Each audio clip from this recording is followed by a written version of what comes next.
Welcome to the More Life, Less Drama podcast, where we tackle everyday challenges with practical solutions for a smoother, more fulfilling life. I'm Prue, your host and guide on this path towards less stress and more joy. Before we dive into today's topic, I want to hear from you. What's on your mind lately? I'm interested to know, what are your hurdles you're facing? What's the questions you're pondering?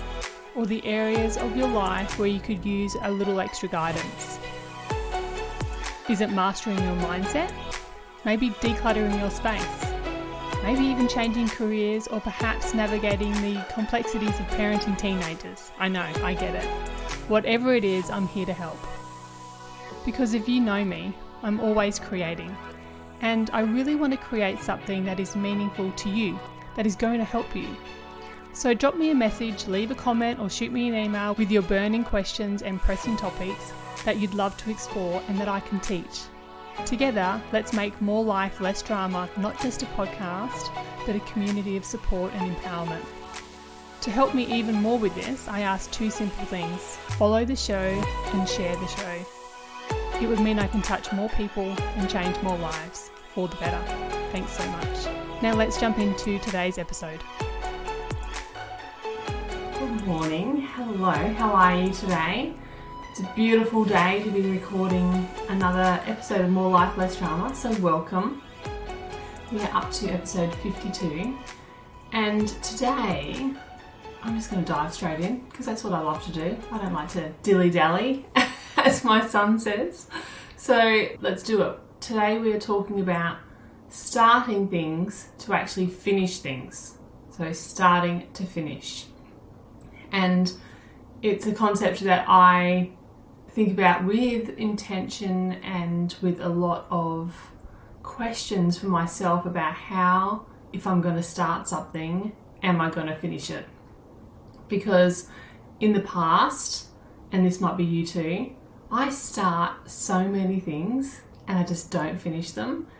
And it can be frustrating. It can be frustrating and sometimes expensive when you go out and buy all this stuff for a new project, or you buy courses, or you do study, and then you just don't follow through and you don't finish it. And I've been thinking about this a lot. And as you might know, I've actually got a course that I created around this called the Finishers Club, which I launched last week and the week before. And yeah, heads up if you want to be notified about the next opening of that course, please jump on the wait list and I'll let you know when it opens again. When we start and we finish things, the biggest thing that I find is that feeling of pride in yourself that you've actually done what you said you're going to do. Like, I feel that pride is the biggest driver and one of the biggest drivers of our motivation and of our actions. And so if we can put pride into our feelings and like intentionally step into pride, so what does that look like for you? What does that, help you with, and help you to show up with? I think that's really important. So I've been thinking, and there's a few things that make people start. So I've picked three things. I've been sitting on this for a little while and I'm like, okay, what actually makes people start things? And firstly, it's an interest. They think, oh wow, that looks interesting. They're curious about where that could go or what they could do with that, or how would they feel when they're doing that. So something piques their interest. And the next thing is excitement. Maybe see somebody else doing it. Again, it could be combined with interest, and they pitch themselves in the future and they're like, oh wow, I could be doing that, or that could be me, or imagine if I could look like that or be like that, or have that. And that feeling of excitement is created in them and it makes them want to just jump in and start things. And then there's the last one, which is, I'm not sure how I feel about it, but it's been around, it's always going to be around, and that's influence. You might see somebody on social media doing something and you think, oh wow, like it piques your interest, you get excited about it and it drives you to do it. But it also might be things like magazines and, walking around your neighbourhood, or whatever the case may be. Your neighbour might have a great garden and you're like, oh, he's got a really great garden, a really great lawn. I want a great lawn too. And so it might, make you jump in and figure out how to have a great lawn and a great garden. So those three things get people started. It gets them off the starting block of whatever it is, whatever project it is they're going to be doing. And so that's interest, excitement, and influence. Don't you agree? Is that something that you think are your starting blocks? You get a piqued interest about something. You are excited for the outcome, like for the result of whatever you're about to start. And also you get influenced by everybody else out in the world. Okay, and then on the other side of it, so interest, excitement, and influence has made people start. What makes people stop? And this is a really interesting part because it can be very, very varied. And first of all, it's the disinterest. So it becomes boring. Whatever you were doing becomes boring. Whether it be a skincare routine or doing some sort of exercise routine or getting out in the garden, whatever it is, you become disinterested in that. The next thing is that you become challenged. So it becomes hard. Everything at one point becomes hard. If we're learning something new, or it becomes boring, and then you put on top of it, it becomes hard. And so maybe you don't know where to go next. Maybe you come to a hurdle and you have to spend time overcoming that challenge, and it's like, oh wow, is this worth it? You have that thought, is this worth it? Like, do I really want to continue? Or you put it down and you stop, and therefore your interest wavers, so the disinterest happens, and then you're just like, oh, actually I'm just going to stop. And you don't actually say that out loud. It's not something that is really conscious, but the challenge of it just makes you pause, because you might have been going gung-ho at whatever it was, and when you get to that challenge, it makes you stop. And then if you then figure out, or your brain lets you believe that this is not really worth it, this is, not really what we want to do, that's when that challenge makes you stop. And then the third thing that I see that makes people stop all the time is actually the misalignment. So we've been influenced to do something because other people are out there doing all these cool things and looks like they're living their best life. And so we jump in and do these things as well. And I just also want to say, it's not just when we're influenced by things, it can be actual things that have been in the world for a long time that we decide to start. But it's when the misalignment happens. So you start something because you were excited about it or you were interested in it, and then all of a sudden you're like, actually, this doesn't really align with my life. Getting up at 5:30 in the morning to go for a run is not something that I can sustain. Like, I've got babies and I can't get up at 5:30 consistently. And so the misalignment starts to happen. And sometimes you push through in the early days because you've got a lot of interest and there's excitement. And when you finally get to a point where there's a bit of a challenge and you can understand, you're like, oh, wait there, is this even what I want to do? Like, do I really want to be hiking all over the world? Do I really want to spend my time studying something that possibly is not really my interest, if it's, something that you started because you're excited for what could be, but then you got into it and you're like, oh, actually, this is completely different to what I thought. Like the job prospects on the end of this study wasn't really what I thought.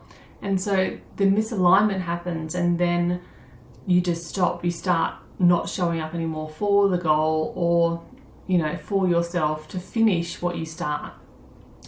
And believe me, I think stopping is just as important as starting. And I teach a lot about failing fast, but today I'm not going to be talking into that. I'm going to talk about that in a few weeks' time, so make sure you tune in for that episode. But today it's all about this starting slow concept, because I believe that starting slow is important. And it's like slowing down to speed up, essentially. But if you start slow and figure out and work through all this stuff. Think of what you're interested in. Think of, what feeling it creates in you, and understand why you decided to do this thing in the first place. And then go through in advance what's going to happen when it becomes boring, because it most probably will become boring at some stage. What happens when I get to a challenge and I don't know what's next, or it becomes hard? And is this in alignment for me for the long term? We're going to talk about some strategies soon, but let's first just think about what people are starting every day. So people are starting new businesses, new jobs, they're starting study, they're starting new eating plans, they're picking up hobbies, they're doing fitness programs. And because of all those reasons above, the interest, excitement, and influence, like people are starting all those things, which is great. I love people that start and are always trying out new things. But they also stop, a lot of them. And I just want you to think about this for yourself. How many times have you started something only for you to stop it not long after, or get halfway through and then just run out of steam and not follow through? I like to think that there's two types of people in this scenario. There's the people that are constantly starting and stopping, and those that never start. So just think about, which one are you? Are you always starting and stopping things? Like, you might be a finisher already, which is fantastic. I love that. But are you also starting and stopping lots of little things along the way? And the other type of people is those that never start. They get in their heads about all the reasons why they will never finish something, or, that they shouldn't start it. And so they do never start. I definitely know I'm person one, even though I'm starting to really pull that back now. I'm not starting things as quickly anymore, because I want to finish the things I start, because I'm going after that feeling of pride, right? Like, I want to feel proud of myself for following through and doing the things that are important to me. Like, the misalignment was happening to me all the time. And so it's really important to figure out what person you are and who you want to be in the future. Like, do you want to be somebody that finishes things and starts things with intention so you can actually finish it? And I think many people just don't even think about the finishing part, which is why I'm so passionate about teaching this to people. The idea of starting something new with the understanding of what finishing it looks like is completely not in people's thought process. People start with the excitement and the interest and the curiosity about something and being influenced by somebody or something. They never look into the future enough to see if that's actually what they want and what that actually looks like when it's finished. Because we don't get taught that part. We get taught about the results, okay, like the results of that, but results and finishing to me are different. Let's think about some problems which starts the ball rolling and doesn't allow people to finish.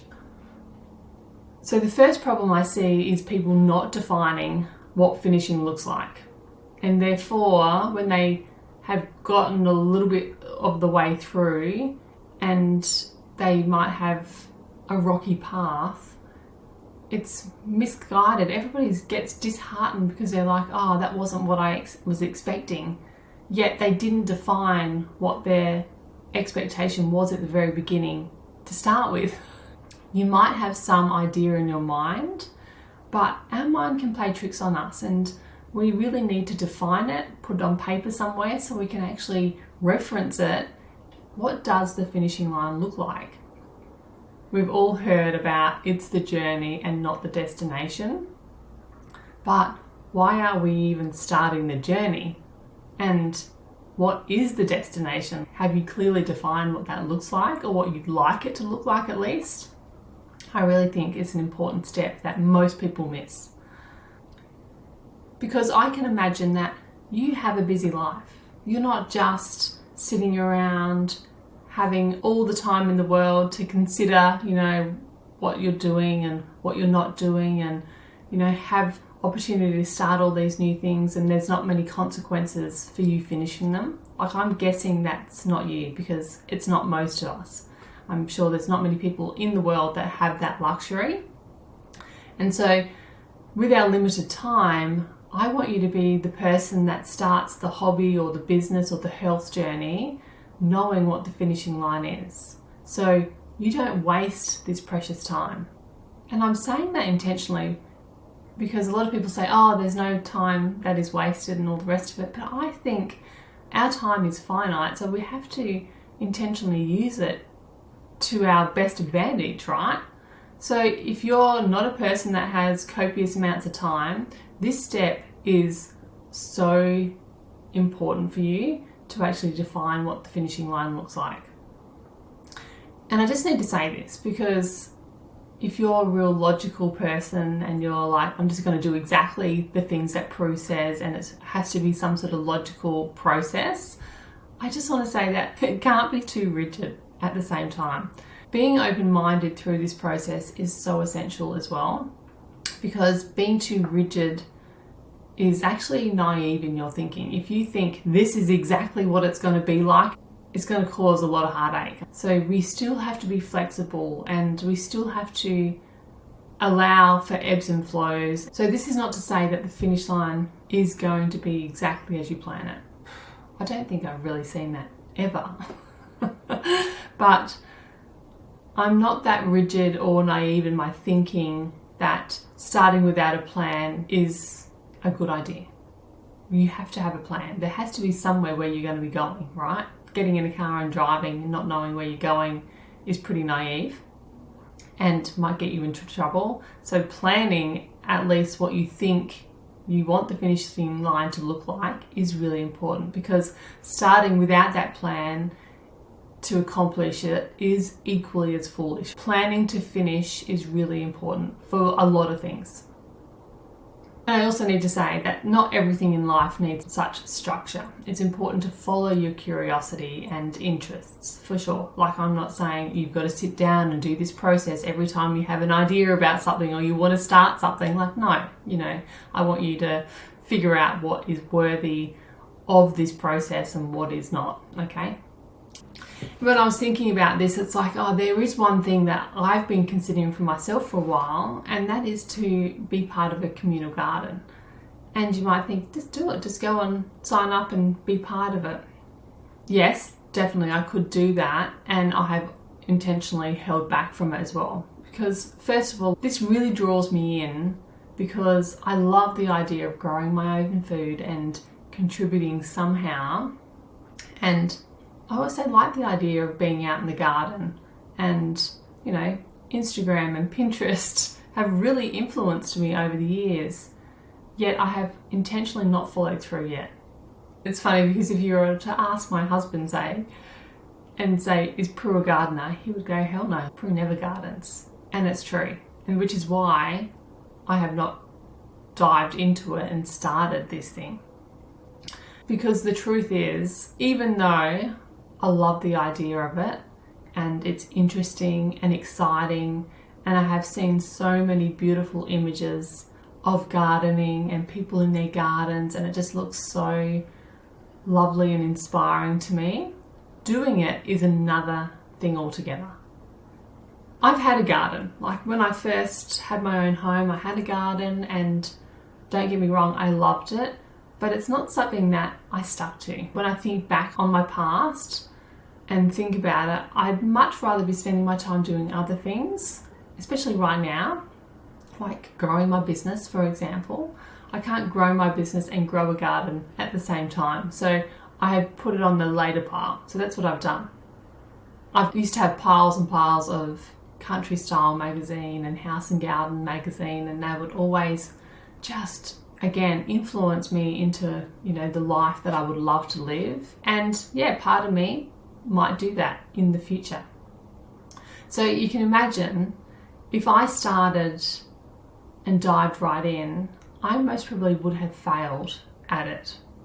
And when I failed at it, say I was like, okay, I'm going to commit my Saturday afternoons to this every week and attend the communal garden, because you have to pay a fee and you have to actually be involved, like as part of the community, people are relying on you. And I would have dived right in and failed at it. I would have got a couple of months in and it might have got hard. I might have wanted to do other things on a Saturday afternoon. And therefore I would have built the proof of being a failure. I would have built up that pile, that proof pile of, oh, Prue, you can't ever follow through with things. You start things all the time, you can't follow through. I hear that come out of so many people's mouths all the time, and I'm passionate about changing it. That's what I want to help you avoid too. I want to help you avoid building up the proof pile of failure. I want to do the opposite. I want to help you build up the proof pile of success. That's what I want you to do. Which takes me back to why starting to finish is really important. Understanding what the finishing line looks like for the particular thing that you're about to start, especially if it takes time and it's going to take some effort to start and finish. I want to reference a podcast episode of my own, which is number 36, and it's called Build Your Tolerance to Change. I really want you to dive in and listen to that because it talks about starting things small, like slowly, to build up your tolerance to doing new things. Because many people, like you'll hear in this episode, dive right into things and change everything about their life just to do this new thing, and it just all crumbles really quickly. So we have to build our tolerance to change first. So go listen to that episode and dive in, tell me what you think. Why is it so important starting to finish? Well, to me, these are the reasons why. It's all about living life with intention. We want a life that we're really happy with. That's what it comes down to. We want to feel good in our life, and living life with intention and within our control is great. You know how it feels when you don't feel in control of your life. If you feel like you're being controlled by others and by finances and by somebody else's time schedule, it doesn't feel so good. So living life with intention is my number one reason. The second thing is doing things that are meaningful to you. Again, if you're showing up doing all these things that don't even make any difference in your life or you don't like to do, again, life is not so fun. So doing things that are meaningful to you is really important. The third thing is that time is finite, like it's going to end at some point. And so doing the things that fill us up and make us happy is really important.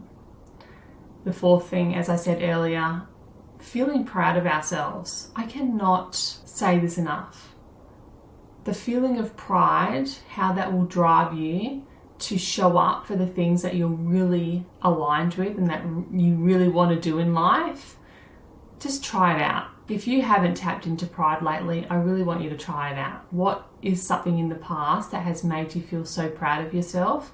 Like revisit that right now and just allow that feeling of pride to wash over you and bathe in it so it can give you some motivation to finish the next great thing that you decide to start. It also stops that shiny object syndrome happening. You know, it's like, oh, that looks so great and exciting, I'm going to dive in to do that. Oh, over there, well, that looks so great and exciting, I'm going to dive in to do that too. So it stops that, which again leads back to point one, which is living life with intention.